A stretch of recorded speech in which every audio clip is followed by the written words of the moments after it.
Alam niyo ba yung pipeline theory na walang ilalapag sa podcast? Si pipeline theory, may dalawang tao, si Leo at si Paolo. Dalawa kayong taga-village. Ang problema ng village nyo, wala kayong tubig. Ang tubig nasa bundok pa.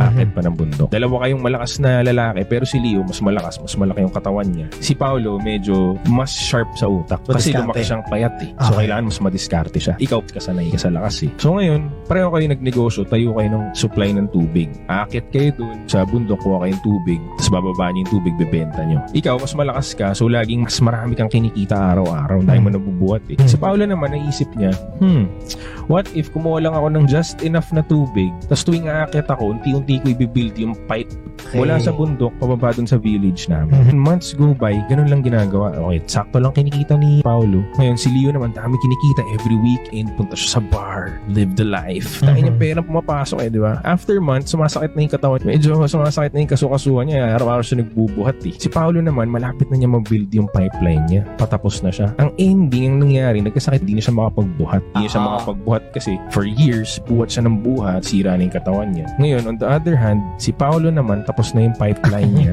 Okay pa yung katawan niya, simula na ngayon dumating yung pera niya. So, nagets niyo yung difference. Yun yung pipeline theory na sinasabi.